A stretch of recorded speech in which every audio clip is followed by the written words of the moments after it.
We are here for learning about accessible Tier 1 technology that benefits all students. And I have to say the description said it was really related to K-5 students, but really this presentation is geared to all students in K-12 and post-secondary as well, and teachers, of course, for learning all about accessible Tier 1 technology. So Joe kind of stole my thunder and took all my, description of who I am, so I don't have to cover all of this.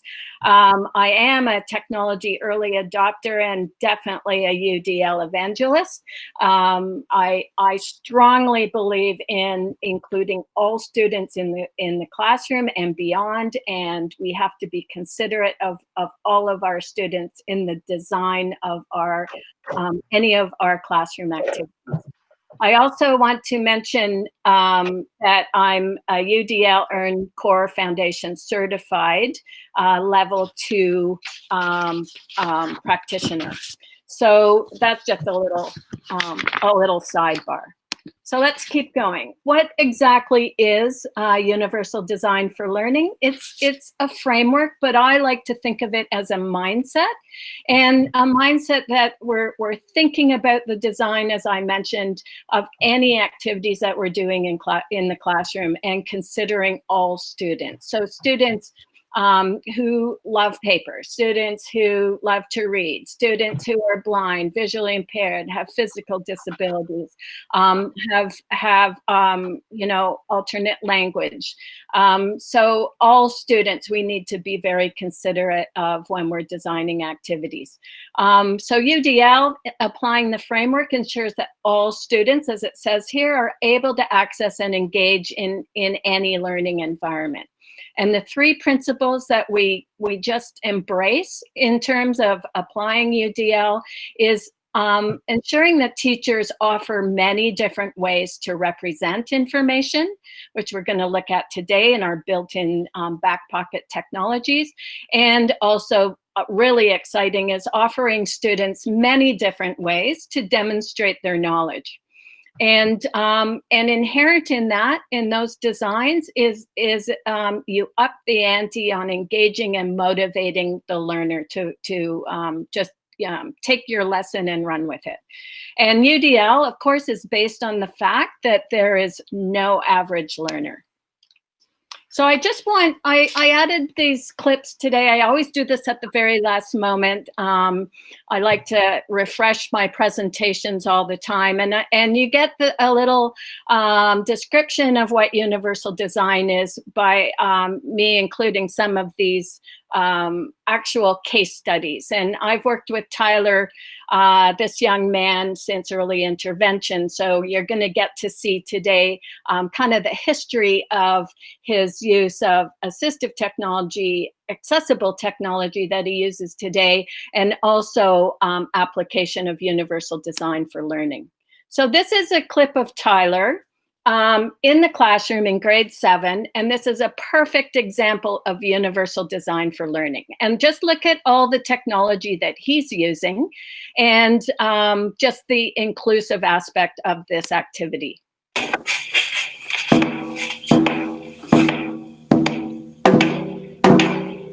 So they had 5 minutes to create a rhythm composition and share it with the class.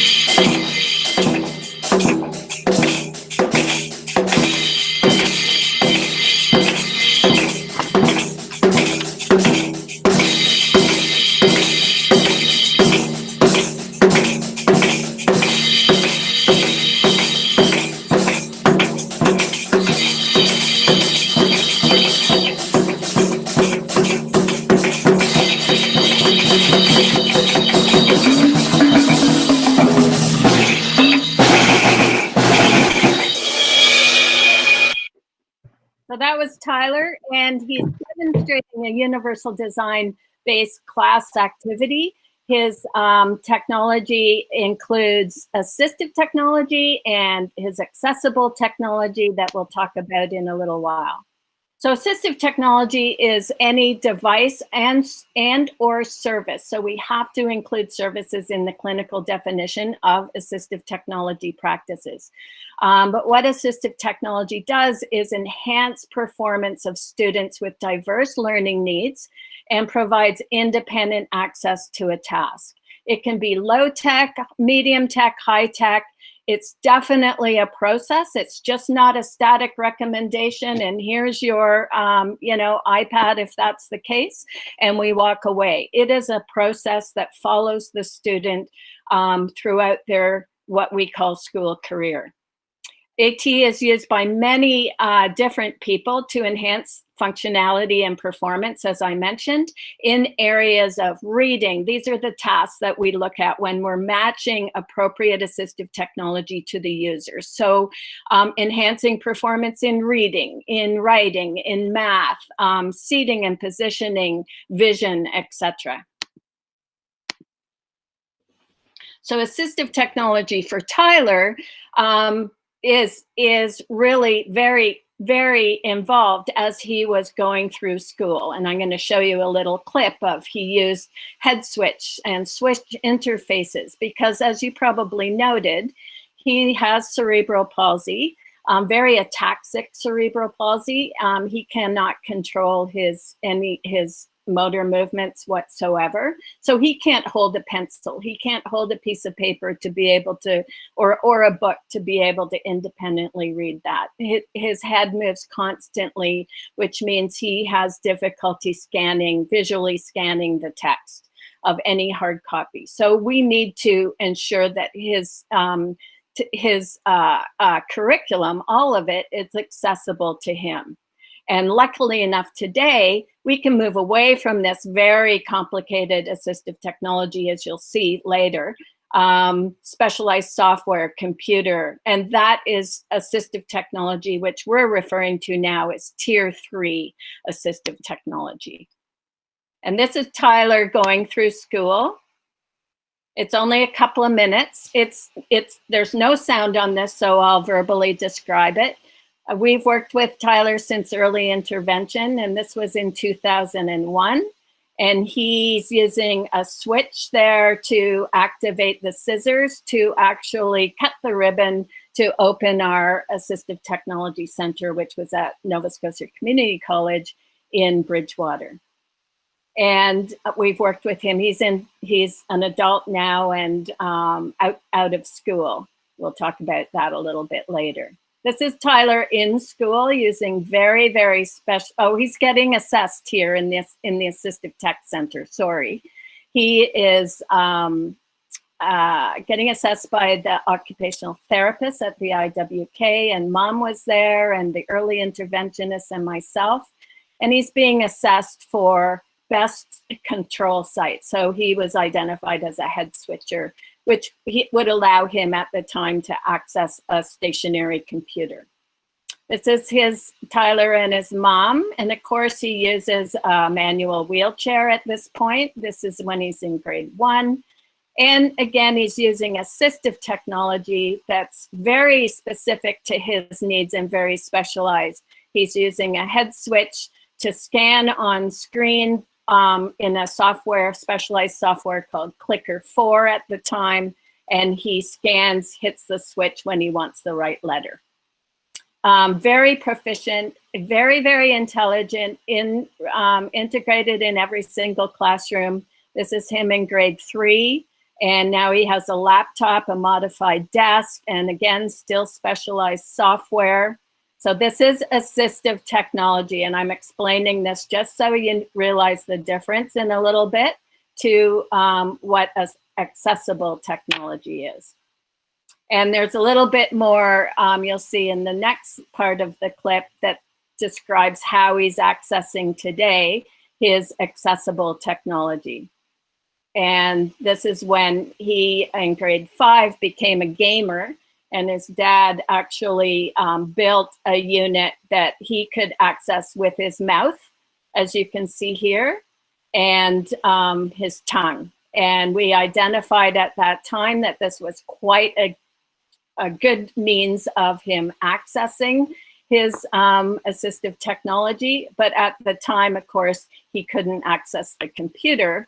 But what he could access, what came down at that, like just after that in grade 7, was the iPad, which has built-in accessibility options.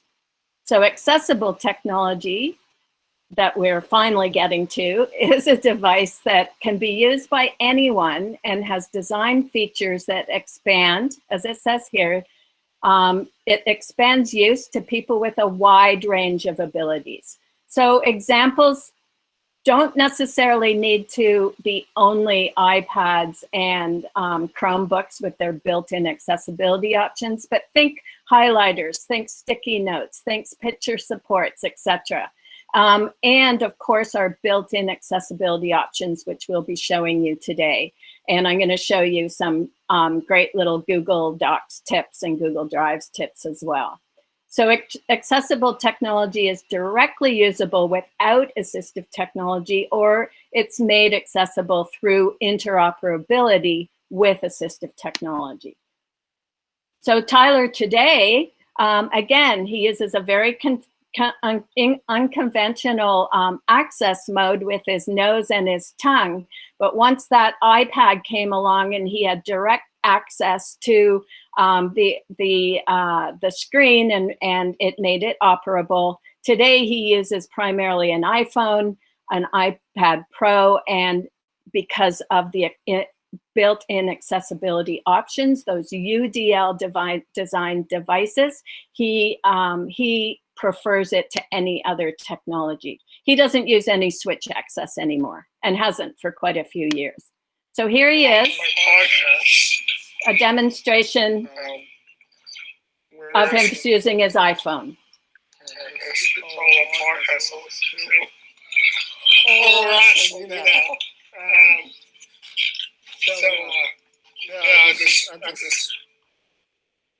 just do that. I'm gonna go on my Apple TV. You're using the Assist Touch?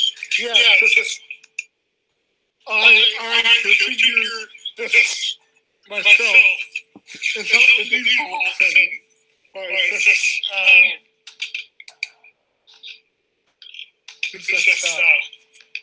you know how I take screenshots and stuff. Yeah, that's how I manage intro things. So paramedics and stuff. I don't use too much that. That's my basic. Okay, so remarkable young man. Provide some feedback in the chat box if you think he's amazing. So let's move to what is Tier 1, and that's related to MTSS, which you probably know about, multi-tier system of support, which the province is following, built right into the inclusive ed policy. It's an integrated school-wide approach, which provides a structure, as it says, for effective instruction, assessment, and support for all learners. It has a specific focus on well-being and achievement. Please note, very important when we're talking about MTSS, it refers to services and supports provided to students. It is definitely inappropriate to refer to students as Tier 1, Tier 2, Tier 3 students. Again, an assistive technology is related to services and supports depending upon the peers. So related to Tyler, his Tier 1 technology that he's using now with all the built-in accessibility options, really any of you with an iPhone or another type of phone in your back pocket, universally designed devices is a Tier 1 accessible technology. We're considering Tier 2 as a little more involved, focused assistive technology services and supports. And historically, Tyler really throughout his school years up until about grade 5, 6, using the more specific and very specialized Tier 3 assistive technology. And so over the years, he used quite a bit. Keep in mind that Tyler today, he uses Tier 1 technology and Tier 3 services and supports because he uses the mounting system and his wheelchair. Those are all considered more involved and individualized services and supports. Before we leave, I'm going to give you a link to the folder that has this slide deck in it and this chart, which we've put together with our ATUDL lead team. I know it's hard for you to see here, but it gives you a really good visual example of Tier 1 universal accessible technology that benefits most students. For example, we're talking about built-in accessibility option devices, pencil grips, flexible seating, etc. Tier 2 is more focused, and it might be read and write for Google, for example. So a referral to assistive technology services for a little more support that a student might need who isn't necessarily benefiting as expected from Tier 1 technology. And Tier 3, you saw with Tyler's example, going through school when he was younger, he used Tier 3 assistive technology, and it's more intensive. And other examples, well, the head switching or augmentative communication devices for students who are nonverbal, etc. So remind me to give you that link, and you can access and share this, this document if you want. Another link that I'll share with you, and I'm going to go super quickly to this website that we are developing. It's a website on for a collaborative learning teams across the province if they want to, because it's open to the public, on assistive technology, UDL, and MTSS. And I'll just flip to it right now, because on one link it's got one of the sites, the MTSS link. It's got some great videos I put together. And let's go share this tab. And here it is here, Nova Scotia Collaborative Learning Team modules, and they're really training modules.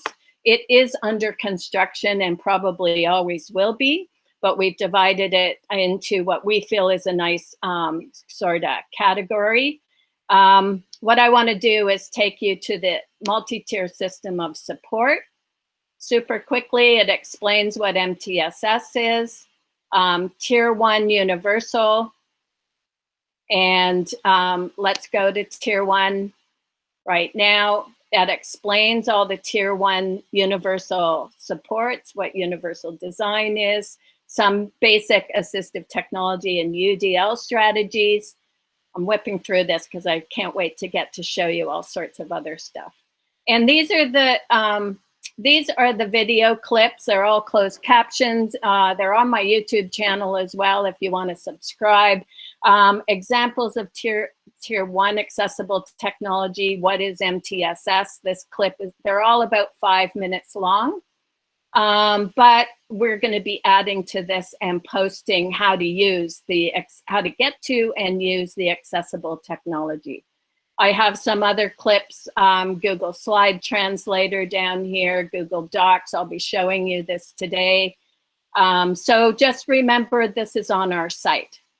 If you go to the CLT modules as well, we have broken down Tier 1, Tier 2, Tier 3 technology into the different tasks. So if you take a look at the reading, and again, we're adding hyperlinks to all of this, reading, and decoding, comprehension. We've got all sorts of Tier 1 accessible technology on this link posted here. We need to add some more accessible, hyperlinks to give you more information. But you'll see Tier 2 gets more involved, more focused assistive technology recommendations, and this one's broken into elementary and middle school. Okay, and sorry, I'm flipping around here, and it's going fast. But if we go back to CLT modules, we also have writing and math, which we're building. I have a lot to post on there when I have some time. And communication are all the tier 1, tier 2, tier 3 assistive technologies for communication. So I just wanted to share that with you really quickly. Again, I'll be giving you that link. So you'll have to probably remind me. We're getting into the demos now, and I want to really quickly just remind you that there are some really super amazing built-in functions like keyboard shortcuts that are considered tier 1 accessible technology that we do every day and don't even think about it. So copy paste, Command F for finding or Control F, spell checking, predictive text. All of those benefit everybody. So that means that they actually qualify as accessible technology functions.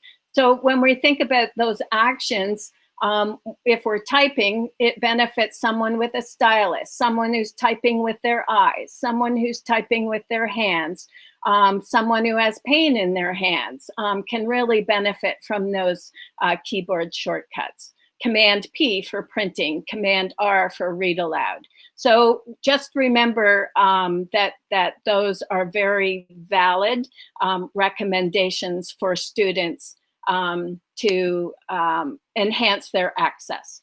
So I'm going to show you some built-in accessibility tips and tricks within Google first, and image conversion to text in Google Docs, converting handwriting to text, and translation in a Google Docs slide, voice typing, text to speech, some built-in accessibility options. I know a lot of you have already seen Immersive Reader because I've been in a couple of sessions and it's very popular for accessing websites. And then I'm going to jump over and screen share my iPad and walk through the extensive accessibility options that are in that device and literally in your back pocket that a lot of people don't know about. And we really, really want teachers to start using more of the tier 1 built-in accessible features within the devices that they have that are offered students because we need to streamline our practice, especially during the COVID process. And I'll also show you some accessibility options within Chromebook. And hopefully we can do that within the next 35 minutes. If I talk fast enough, maybe that'll happen. Okay, so I'm just going to jump over to Google Docs, and I'm going to share this tab. So Google Docs actually and Google Drive is starting to actually really amaze me. I'm pretty impressed with this feature that I actually only learned, I'm going to admit it. I've been in this field for 30 years, as was mentioned earlier, and I only learned about this a couple of months ago when I was in a webinar, one of those free webinars during COVID. But I was so impressed with it, and I've been showing it to everybody since. So what I did, I'm not going to go through the process of, you all know how to take a picture of text or picture of a handwritten list with your phone and uploading it to Google Docs, right? So, but when you have a JPEG document, this is uploaded to my Google Drive as a JPEG, so it's an image, but it's not an accessible image. It means that it's not a malleable text. I can open it up and enlarge it, but I can't do anything else with it. So what I need to do is convert it to text, a text format that I could have read aloud, or I could magnify, or I could start typing on the document and using speech to text, or I could translate it. So this is the process. This is what we're going to do. And I have one of these walkthrough videos on that website or on my YouTube channel if you want to refer to it after. So watch carefully. So I took the picture of the hard copy text, and I just selected, as you can see here, I do not open it. I select it and go to the three vertical buttons or dots on beside the trash can, and I select open with. I'm going to select Google Docs, and it's going to open that image of the text. It's optical character recognition scanning. Who knew that was built right into Google Docs? And it gives you the picture. I'm just going to get rid of the picture. I can select the text. Now it's malleable. I can have it read aloud. How he tamed the giant. Why father's youthful exploits were one many, and the stories told even to this day are beyond counting. And remember, I have the book here. This is inflexible text, right? So that means that some of your students can access it, but many can't. Once it's digitized, I can make it larger, I can make it smaller. Kids who are blind can access it. Kids with learning disabilities can access. I can use my tools to pull up that dictionary and have the dictionary read aloud. I can also translate the document. Lucky I looked over at my other computer and saw that, yeah. So translating the document, and immediately it does that. It makes another whole other document, so you have to remember where that's located. Okay, so one more thing, you can, with the add-ons, we have add-ons built in, the text study skills. So this is part of Read and Write for Google, but part of the free feature. So take a look at, you can highlight the text, and you can collect those highlights and make a different study document out of those. And that's a free add-on built right into Google Docs. So we're back here at this document. And so we've got lots of add-on tools. Keep those in mind. These are built-in accessibility options that we don't think of technically as accessibility options. For example, down here, you can turn on the screen reader support for individuals who are blind, or magnifier. Okay, so you saw the translation feature, and let me go back. Cross my fingers that it all works. I'll show you one more piece, and that is changing handwriting. So I'm selecting that. This depends upon good handwriting, but I'm going to again go to the three dots, open in, open the Google Doc, and this will blow your mind. Again, it's going to become an accessible format, and these are built into Google Docs. Again, it's got a built-in. Okay, I had to. You keep having to share tab. Got to get used to that. But down here at the bottom is my shopping list. And of course, I can now use all my tools. I can have it read aloud. I can have it translated. I could use my speech to text. I could type right in here.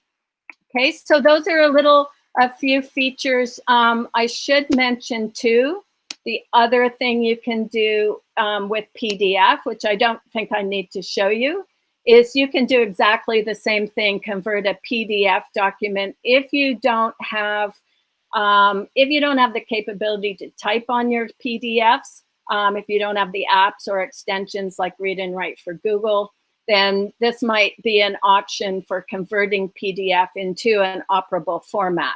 So, and that would be converting it to a Google Doc exactly the same way, okay? I'm not gonna do that. I'm not gonna risk any more issues. But let's go back to my home. See, and what I'll do is I'll show you, taking some time to load. Let's just go to multi-tier system of support. I'm going to show you Immersive Reader.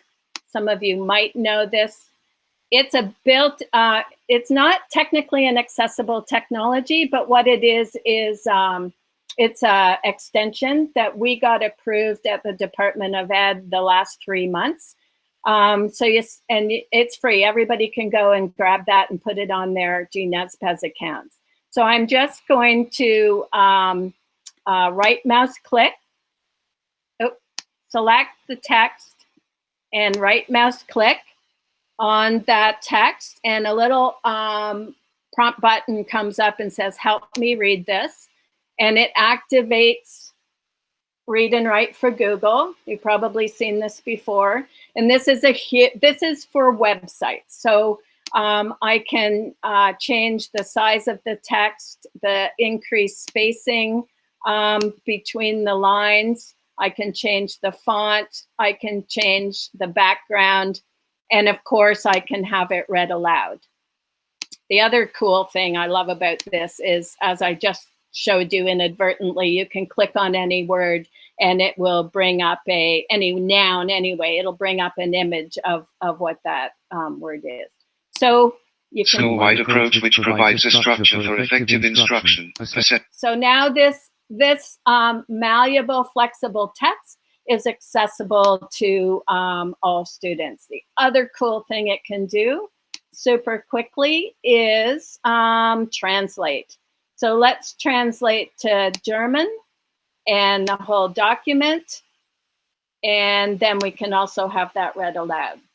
So Mehrstufiges Unterstützungssystem, MTSS. So it's doing something very strange there, but just be aware that now this is makes this document, this website, accessible to very, very many students. Students who have vision impairment, students who in your class who speak a second language like German. They have access to that website information. I can change a photograph of hard copy text into malleable text and flexible text in a Google Docs really easily and make it accessible. That definitely is Tier 1 assistive or accessible technology. So I'm going to flip over now to, I'm going to go back to me for a second, just for a second. And what I want to do is I'm going to screen share my iPad and show you some accessibility options. You're going to see my iPad up on the screen. And this is because I have Air Server software on my laptop, my Mac laptop. And this is an example. I'm going to walk you through accessibility options built right into these devices. And every single device now has built-in accessibility options. Some are better designed than others. This is what makes them universally designed technologies. So what you do on the iPad is go to settings, and remember, lots of kids have their own iPhones. We have lots of kids who have iPads. Teachers have iPads throughout the system. They can take pictures of hard copy text and send it up to Google Drive super easily. But the built-in accessibility options are really second to none. So I'm just going to go through them. VoiceOver is one. I'll show you a little video clip of VoiceOver. It's for students who are blind. So it actually changes your device, your iPad, your iPhone, whatever, iPad mini, into a screen reader. Also applied, all these accessibility options are built in into all the Mac products. So VoiceOver is is, again, for people who are blind. I'm not going to demonstrate it. I'm going to instead, in a minute, show you a video of a student using the this accessibility option who is blind. But just keep in mind, within this accessibility option, VoiceOver, there are many, many other choices, which means we can individualize VoiceOver for specific students by changing the voice, the pitch, the language, verbosity. We can add a Braille output device or input device. You can change the commands. You can add a large cursor to the entire document as well, or device. So let me just go, I have it queued up here, and I hope you can see this. You go to, you run your finger along the screen and you find what you're looking for. And there's like a little bit of a vibration, so it helps too. And it reads everything on the screen as you're going. And so then I open Twitter, Vertical scroll bar. 46, 36, 26, 66, and 0, it's at the top of the Twitter page now. Compose tweet. And I'm gonna compose a tweet. Cap F. And Foxtrot. normally you would use the regular keyboard here, but the iPhone also has this other keyboard where when you turn it, Orientation locked. it's now I can Charge Braille left. Screen away. and use a Braille 6 dot. keyboard. So Dot sig. Cap I. Apostrophe M. Space. REATING. Space A. Space TWEET. Space RIGHT. Space NOW. Period. Now. Space. Dot sig. Cap I. Space. LOE. Space UFING. Space M. Space I. Cap AONE. Period. iPhone. and so Portrait. then they can read what I wrote. Cap G. Using my iPhone. Voice recording. Text field. Is editing. I'm creating a tweet right now. I love using my iPhone. Character mode. Insertion point at end. So I could share that Use if the I word to want, access misspelled words. but that's pretty much the idea. Twitter. And so you double tap on anything to open it, Doc. Messages. Safari. and it'll bring up whatever. So basically it just reads whatever is on my screen, and then I can interact with it and double tap or triple tap or scroll using 3 fingers up and down. Next. Button. Address. Google.com. Address. Delete. Selection deleted. HTTPS Braille screen input. ELOGFPOT. Period. OM. Portrait. Go. Go. Next. Button. Address. Logger.com. Secure and validated connection. 1392. Read more. Link. Logger's new interface is now available automatically.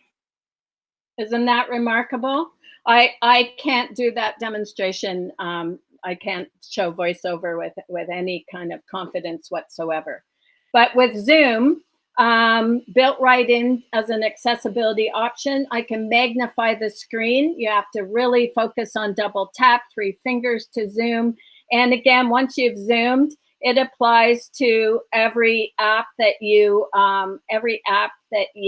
have available. And what you want to do is move around with your 3 fingers, and you can have a controller on your screen just to make it much easier to navigate. You can also direct a little small focus, very, very individualized settings. Again, you can change the magnification and make your on-screen information much more accessible. I can change my whole device into a magnifying glass. I can enlarge the text of any onboard apps.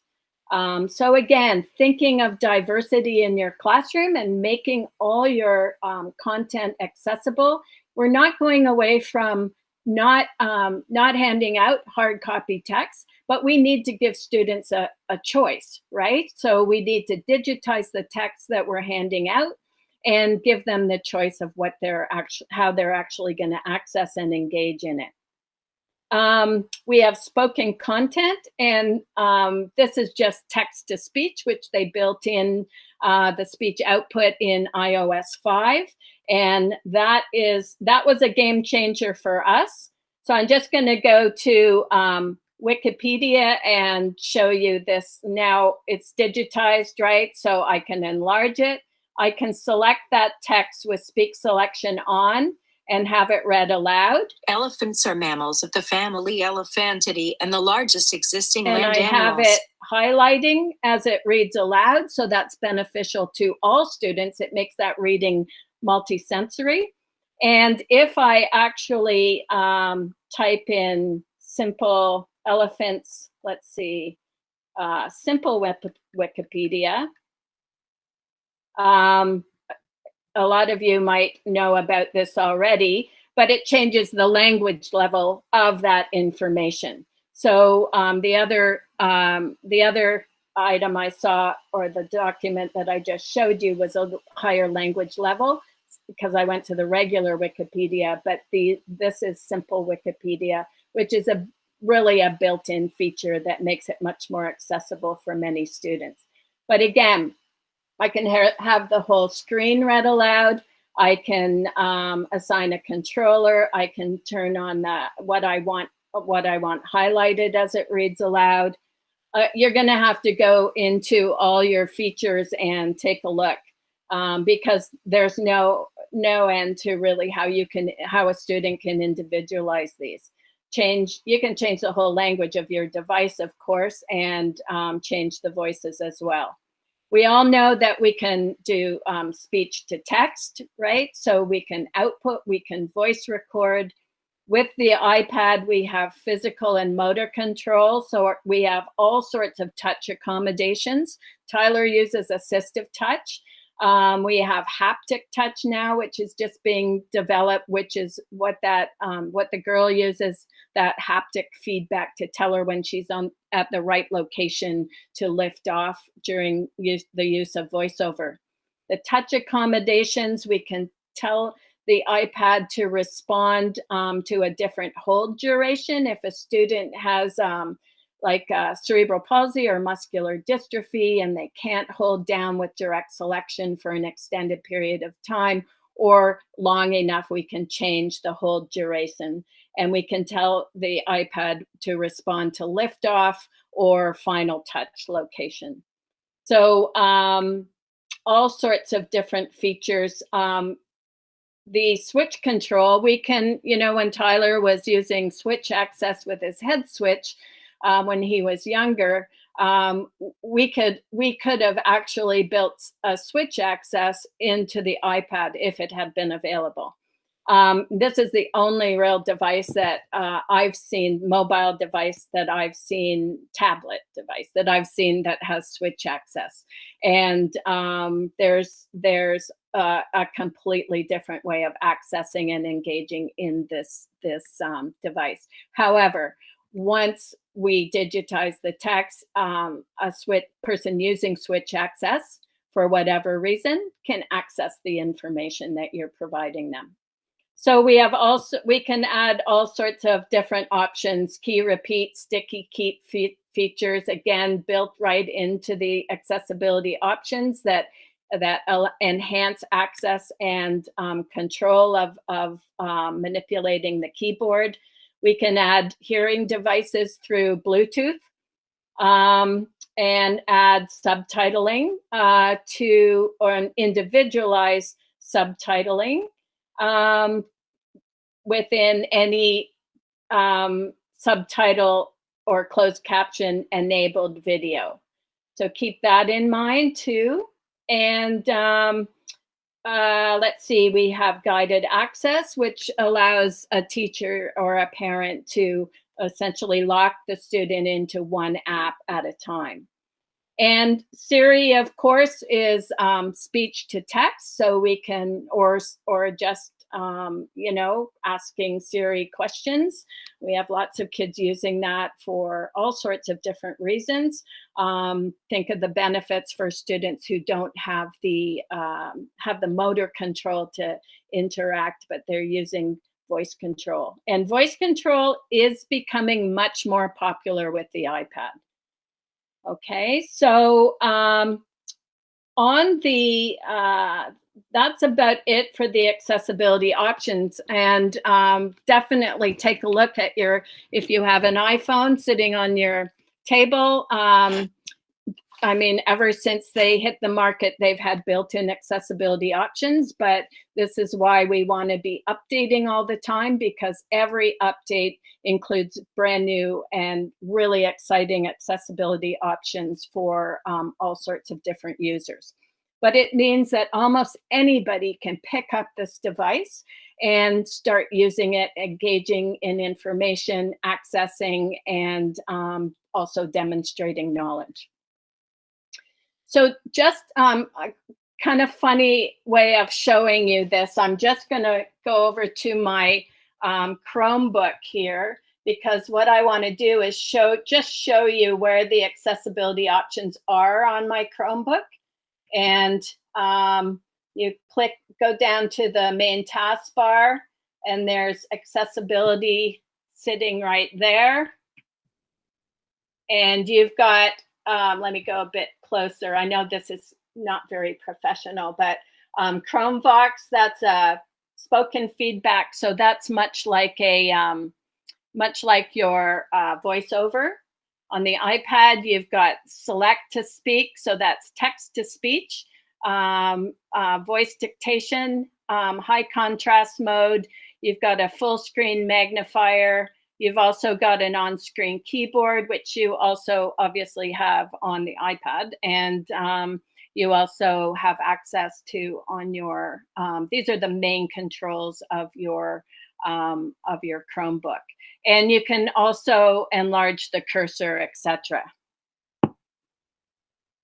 That's about it for the built-in accessibility options. There are some built-in accessibility options within Chrome, the Chrome browser, that you might want to take a look at. So there's many layers and accessibility options, Tier 1 accessibility options built into every single device. So it's just a matter of locating them and finding them and thinking about who would benefit from their use. But they're right there and available, and all you need to do is search for it and kind of make it work for you. They're very powerful. The important part is definitely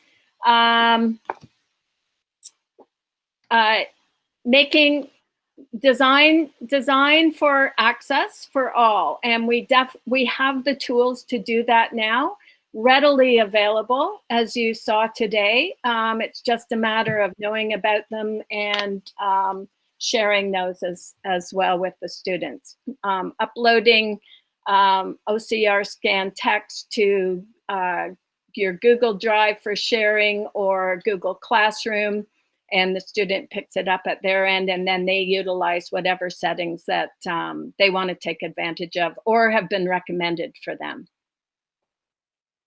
So thank you, Barb. Okay. Your knowledge is just unbelievable. I don't know how else to describe it, and you have obvious passion for what you do. So thank you for sharing that with us. Well, thank you for attending. I hope you all enjoyed it.